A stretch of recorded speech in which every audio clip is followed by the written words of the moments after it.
ये कहानी एक ऑस्कर नाम के बौने लड़के पे आधारित है जो अपनी आग मिटाने के लिए अपनी नौकरानी से लेकर अपनी पड़ोसी तक को पेल देता है और उनको प्रेग्नेंट कर देता है। अब इसके बाद ऑस्कर और क्या क्या कारनामे करता है ये हम आज की इस एक्सप्लेनेशन में देखने वाले हैं। आज मैं जिस फिल्म को एक्सप्लेन करने वाली हूँ उसका नाम है द टिन ड्रम और ये फिल्म 1979 में रिलीज हुई थी। कहानी शुरू होती है और हम एना नाम की एक औरत को देखते हैं जो अपने खेत में काम कर रही होती है। तभी वहाँ पर जोसेफ नाम का एक आदमी भागते हुए उसके पास आता है और पुलिस से छुपने के लिए उसकी मदद मांगता है। तभी एना अपनी जादुई गुफा खोलकर उसे अंदर छुपा लेती है, पर जोसेफ भी एक नंबर का हरामी होता है और वो एना की गुफा में ही उसका गेम बजाना शुरू कर देता है। फिर पुलिस के वहाँ से जाने के बाद वो दोनों भी वहाँ से भाग जाते हैं और एक दूसरे के साथ रहना शुरू कर देते हैं। एक दिन पुलिस जोसेफ को पकड़ ही लेती है। इससे पहले कि वो उसे मार डाले जोसेफ पानी में कूदकर वहाँ से गायब हो जाता है। कुछ लोगों का कहना है कि वो डूब गया और कुछ का कहना है वो भागकर अमेरिका आ गया जहाँ पर वो अमीर बिजनेसमैन बनकर ऐश कर रहा है। वहीं दूसरी तरफ एना और उसकी बेटी एग्नेस बाजार में सामान बेचकर अपना गुजारा कर रहे थे। एग्नेस अपने कजिन जैन से प्यार करती थी जो एक पॉलिश पोस्ट ऑफिस में काम करता था। इसके अलावा एग्नेस एल्फ्रेड से भी प्यार करती थी जो एक जर्मन शेफ था। अब उन तीनों के एक साथ मचाए हुए कांड से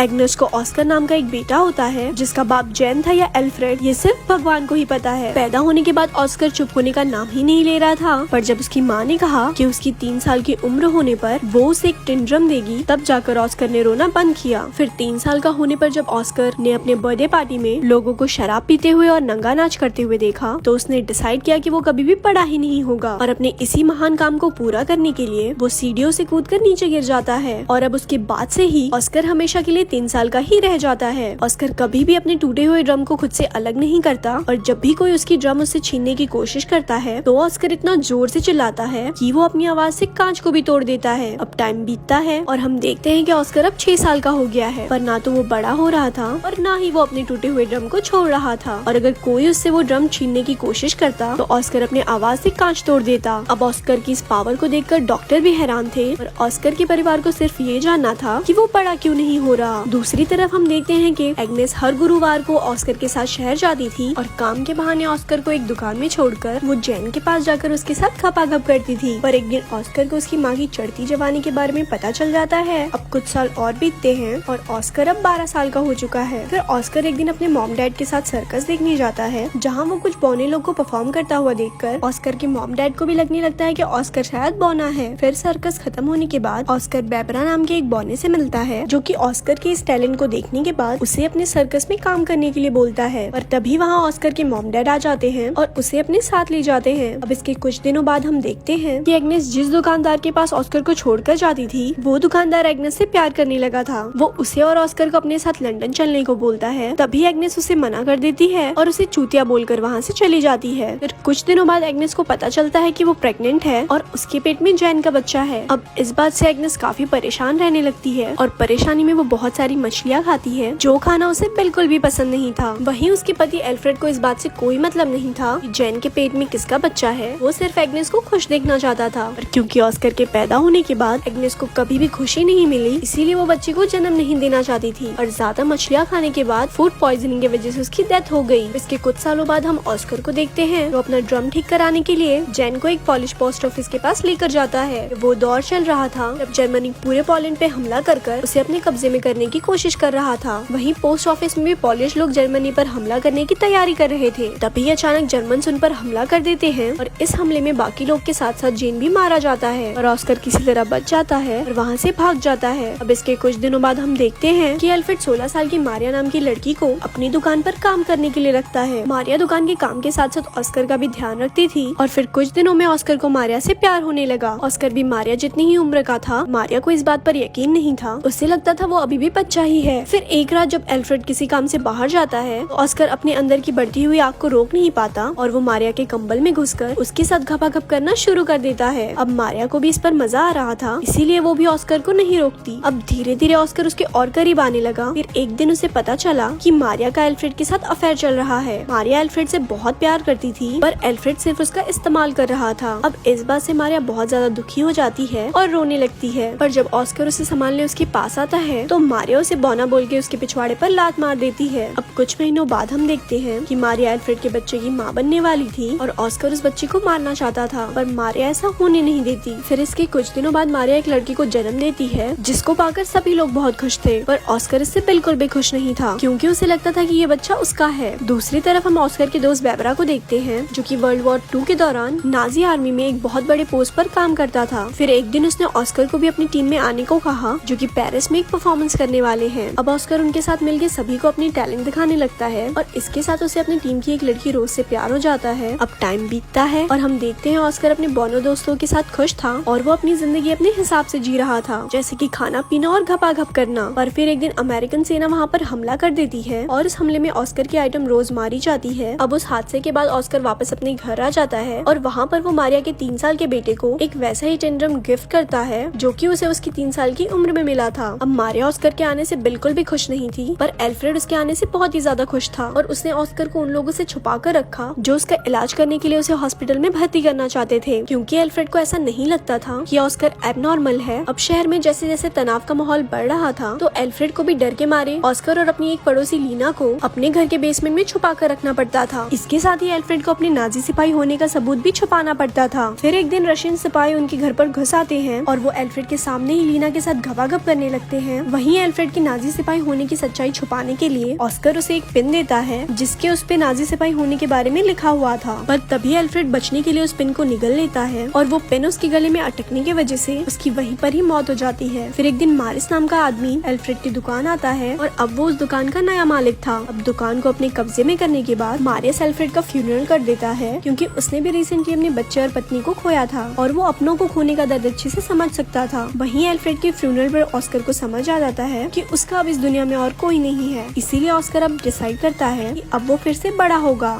ऑस्कर अपने ड्रम को भी एल्फ्रेड के साथ दफना देता है, पर तभी कहीं से एक पत्थर आकर ऑस्कर के सर पर लगता है और वो वहीं पर बेहोश हो जाता है। फिर वहाँ मौजूद एक आदमी बताता है कि ऑस्कर अब बड़ा होने लगा है। फिल्म के लास्ट सीन में हम देखते हैं कि एना को छोड़कर बाकी सभी लोग उस शहर को छोड़कर चले जाते हैं, जहाँ ऑस्कर को अब पता चलता है कि उसकी चिल्लाने की शक्ति भी अब जा चुकी है। लास्ट में एना वहीं पर ही रह जाती है जहाँ से इस कहानी की शुरुआत हुई थी और इसके साथ ही ये फिल्म यहाँ पर खत्म हो जाती है। ऐसे ही और स्टोरी सुनने के लिए हमारे पेज को लाइक करें। धन्यवाद।